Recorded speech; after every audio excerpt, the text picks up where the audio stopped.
Hey Jesus Gang, it is Preacher Pete, and today we're going to be talking about why is God so quiet? A lot of times I can look back in my life, even now, and know that not only is my God with me, but at the same time, He was working behind the scenes. So when God is quiet, you need to actually be thanking Him. I know that sounds really weird, but let me explain it this way. When you get a surprise, right, you have no idea this surprise is coming. But there's a person working so hard, whether it be your lover, your partner, or your friend, or your family member, like a brother. My brother, we do not live. Our lifestyles are completely different. But he is the only person in my life that would just surprise me. And it's so weird, because he's the meanest one. I guess he loves me.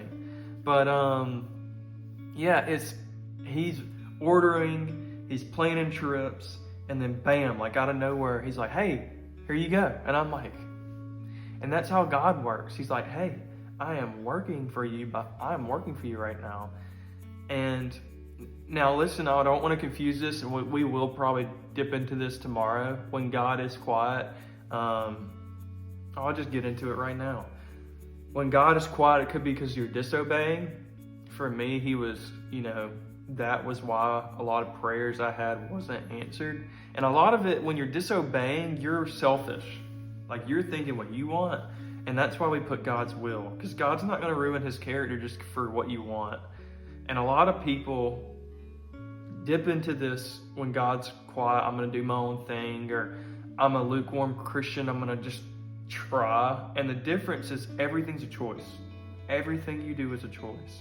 And I know that seems like super zoned in, super unfair to us because we are sinners and we mess up. But the goal is to be perfect. That's the goal. And boy, do I fall. We all do. But the goal is the decisions that you can make, you're trying to make the best decisions. You're trying to represent God. And how do you do that? You seek God, right? You constantly are trying to love him, to spend time with him. You're trying to learn. And when you're not and you're just trying, the best illustration I could give you is you have like a jug. Golly, I don't want to use that one, but we'll do it. Let's say there's a wedding and there's a bottle of wine. This wine is super expensive. It's for the bride and the groom. But everyone in the table needs a drink, right? From the family, everybody gets a drink. So you're going to make sure each one that you pour, you give the right amount because it's so sparingly needed, like it needs to be used sparingly, right? And you might even be like, okay, I'm going to keep some extra for the bride and groom. Okay. So when we try, we are dumping that bottle out. When we think everything is a choice mindset, then we're like, okay, I'm not going to try to do that. I messed up. God, cover me for my sins. Wash me with your blood. That bottle of wine is God's blood, right? So if we're just dumping it over things that we can control, that's when, or we respond to, we're not in the fruit of spirit. We don't have self-control. When we're dumping all that just unnecessary sin, and this is why cursing for me was just like such a big thing. Like I wasn't even trying and God lifted it off me. But, you just put that, whatever your sin is, that's why you're trying to be perfect. You're not wasting. God sees. He's like, hey, he's trying right here. She's trying right here for me. God sees that. And when you're just dumping it, it's like, what am I going to do? Every time I try to, what am I going to do? And God's blood, God forgives sin. Let's not get that like confused at all.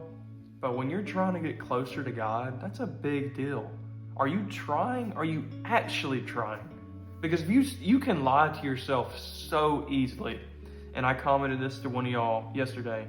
One of the biggest things that I figured out was, and people say this all the time, but when you actually figure it out and you come to a conclusion, I am lying to myself. This is not who I want to be.